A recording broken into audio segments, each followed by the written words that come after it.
right, hey everyone. I'm Jake Marcinko. I'm a Senior Technical Product Manager for the PCI Security Standards Council. And I'm here today to talk about the value proposition of the PCI Software Security Framework. However, I want to do it in a way that's a little bit more fun and informative, and that uses the concept of TV crime genres as the backdrop. So who here's a fan of crime TV or true crime? Anyone out here? All right, good. I am an absolute addict for true crime. In fact, I've been a longtime fan, and I'm actually a little embarrassed by how many TV shows that I've watched around the TV crime drama. It all kind of started with Law and Order. Anyone here watched Law and Order? 20 seasons. There's also NYPD Blue, NCIS, which started in 2003 and is still going on. You have the original CSI. You have CSI Miami. You have CSI New York. There was even a CSI Cyber. Unfortunately, it only lasted a couple of seasons. But my affinity for crime TV is not limited to the US market. I've watched Prime Suspect, Inspector Morse, his protege, Inspector Lewis. I've watched the prequel to Morse, Endeavor, Shetland. Great show, by the way, you're right. Annika and Broadchurch. But again, not limited to the UK or the US market. I've even delved into the whole world of Nordic noir with shows like Trapped and the Valhalla murders. I've even delved into the world of French language TV crime dramas with shows like Alex Hugo, aka the Mountain Detective in the US, and the creme de la creme of cheesy TV or French TV crime dramas, Profilage, aka the Paris Murders. So given my appreciation for detective dramas, I thought it would be fun to demonstrate the value of the PCI software security framework through the view of a cheesy TV crime show. So everyone, welcome to CSI PCI. I'll be your host today as we work collectively to solve a fictitious crime drama based on real-world events. But to make it a little bit more interactive, we're going to add a little bit of gameplay inspired by the game Clue, or for those of you from the UK, Cluedo. I'm also going to solicit some help from a well-known expert for you CSI Miami fans, Horatio Kane from CSI Miami. Crime scene now. Now, the rules are simple. I'll present the details of an attack scenario based on real-world events, and you're going to help me determine who carried out the attack and how they did it. Now, there are 5 potential suspects and 5 primary attack methods we're going to look at. And you know we love a good Slido poll, so we're going to use Slido to kind of track the thoughts and opinions of the group. So sound good? Everyone ready? All right?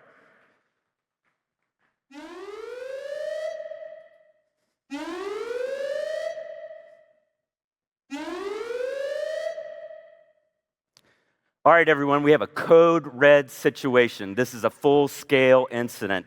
None of you are leaving in here until we figure this out. So here's what we know so far about the attack.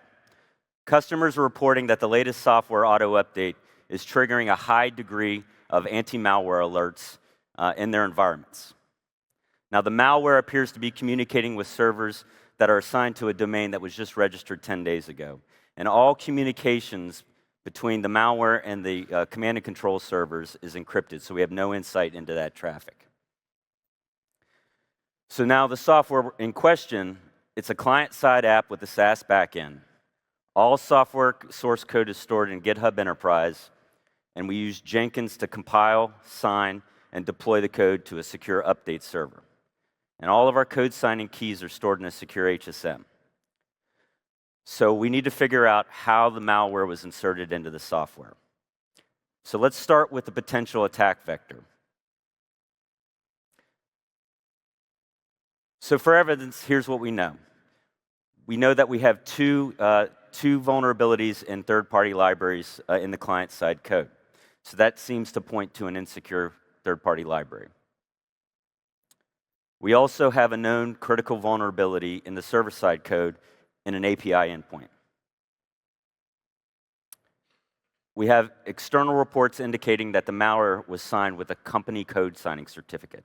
So that seems to point to a compromised code signing certificate. We have network logs that show several DevOps accounts that have repeated login attempts or failed login attempts. And then the build logs from the build server show some really unusual child processes like encoded PowerShell commands. Looks can be deceiving, man. That is true, Lieutenant. That is true. So everyone get out their phone. Let's look at Slido. So based on the evidence so far, what do you guys think is the likely attack method, initial attack method? We'll give folks a second to. Great response. Great response. There we go.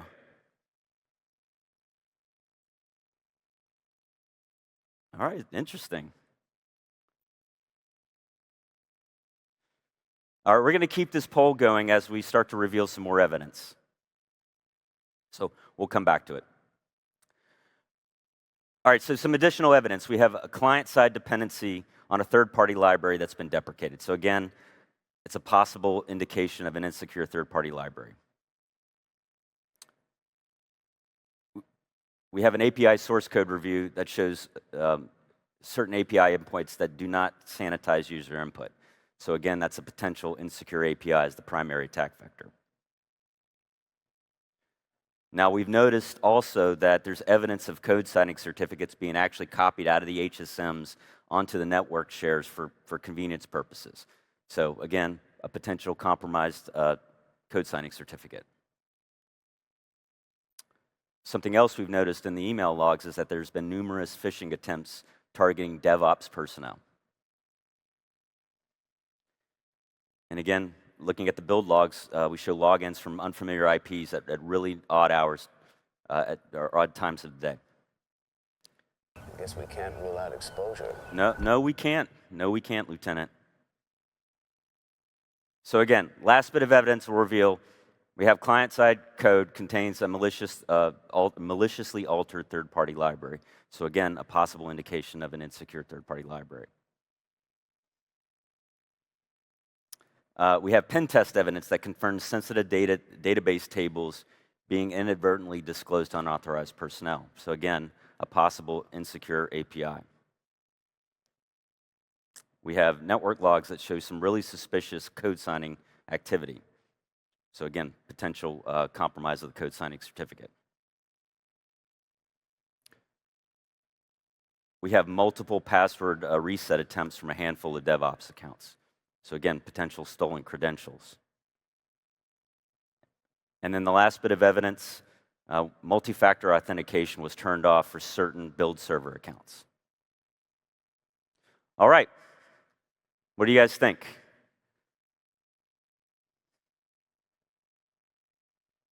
What was the likely initial attack vector?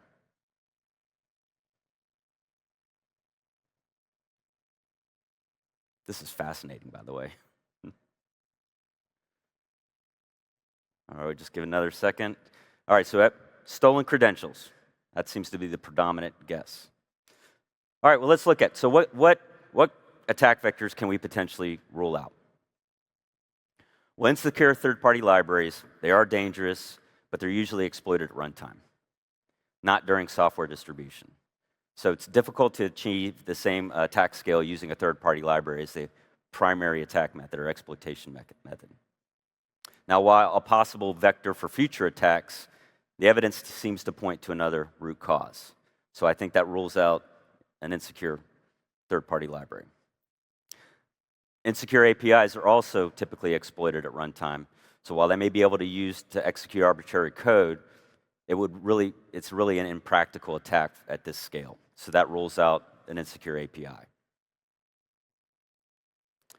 And while obviously factors in this attack, neither a compromised code signing certificate nor stolen DevOps credentials would themselves be the primary cause of malware being distributed at this scale.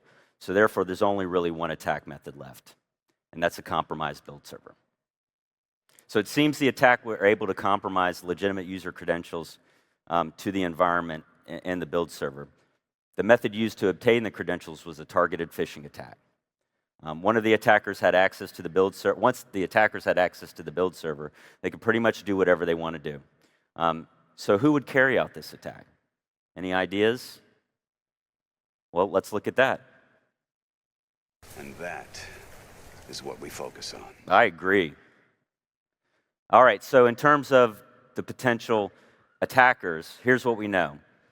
We have git diffs showing dependency changes pushed to the main branch without any pull requests or evidence of a code review. So that seems to imply an inside attacker. We have disk images from the build server that contains known ransomware code. That seems to point to a ransomware gang. We have malware signatures that overlap with known APT toolkits. That seems to suggest a nation-state actor. We have known hacktivist social media accounts claiming responsibility for the attack. Again, pointing to hacktivism. And then we have anonymous leaks to the press about undisclosed software vulnerabilities in our software code. That seems to imply corporate sabotage. So who, so far, do you think is the most likely perpetrator?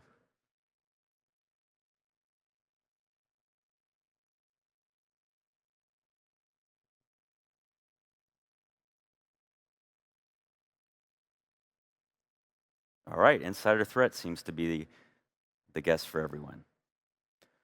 Well, let's look at some more evidence. So we have commits from inactive on-leave DevOps accounts. So that seems to, again, point to an insider threat. We have outbound traffic traced to a domain that was registered 10 days ago, which we mentioned at the beginning. That seems to resemble ransomware gang behavior. We have malware beaconing that matches suspected nation-state infrastructure. Points to a nation-state actor. We have malware fragments containing ideological slogans. Suggests hacktivism. And then we have code snippets from the build server with intentional performance degradation capabilities. This is something that corporate saboteurs tend to do. And then the last bit of evidence that we have, identity management servers indicate a broad admin rights that were recently granted to dormant DevOps accounts. Again, another nod to an inside attacker. We have the presence of code snippets from ransomware notes templates in the malware. Implies a ransomware gang. We noted that we have a well-crafted phishing email campaign that targeted DevOps team members. This is a degree of sophistication that tends to imply that a nation-state actor is involved. We have the presence of defacement functionality in the malware. Implies hacktivism. And then lastly, the checksums of several third-party components don't match what was approved in the build process. So again, seems to point to potentially corporate saboteur. All right, so that's all the evidence that we have. What do you guys think? Who's the likely actor here?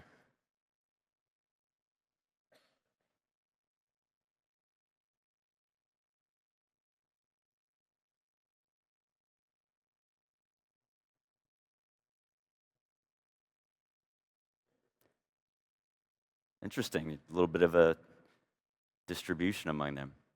All right, well, let's take a look. So who can we rule out?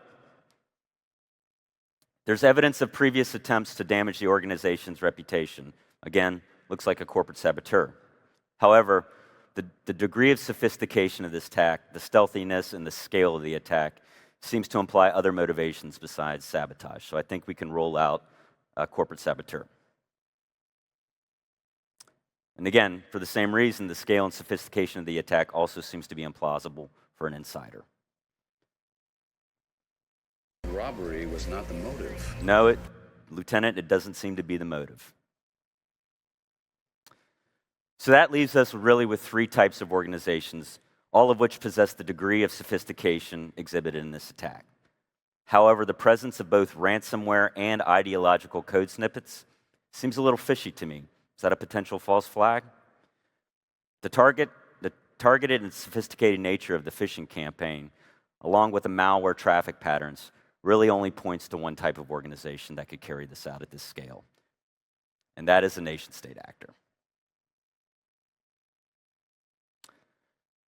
All right, so why would a nation-state want to carry out an attack like this? Well, it's really tough to interpret the motivation of a nation-state actor. However, one can interpret from the evidence that the attacker organization or the attacked organization may not have actually been the primary target. It's possible that the intent of the attack is to poison the software supply chain upstream from the intended target. That would be similar to the SolarWinds attack and the 3CX attacks in 2020 and 2023, respectively. So what are you guys doing to protect your organization from attacks and attackers such as these? Now, I'm sure many of you here are likely leveraging PCI DSS controls to help protect their environments. But as a report that I saw recently from Contrast Security noted, attacks against the application layer have now surpassed attacks on the infrastructure layer as the predominant initial attack vector. So what are you doing to protect your software products and your software supply chain? And how are you demonstrating your software security capabilities to your customers and partners? That is what the PCI Software Security Framework is for. Now, the Software Security Framework is made up of two standards. The Secure Software Standard, which focuses on requirements for ensuring software sufficiently protects sensitive software assets. And then you have the Secure SLC Standard, or Secure Software Lifecycle Standard, which defines requirements for ensuring that software vendors' SDLC processes incorporate appropriate security practices.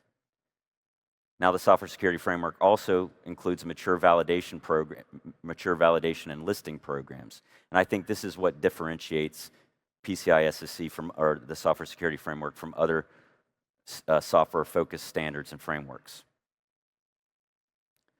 Now, I mentioned we also have listings, and in many ways, our listings are a little bit like a nutrition label for software products and the SDLC practices of the software vendors.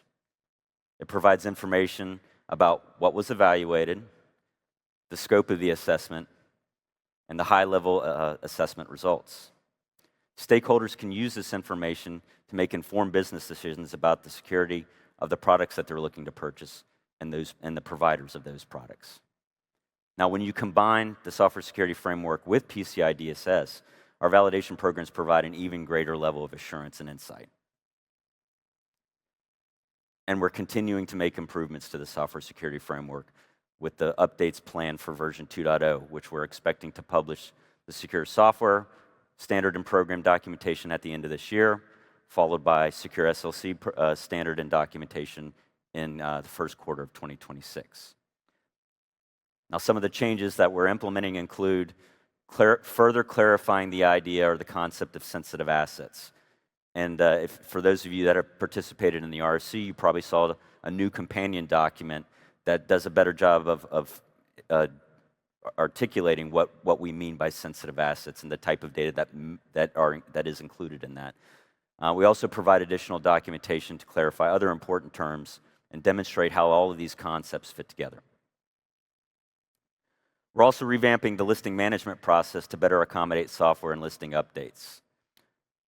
We are finally reintroducing wildcards into secure software listings.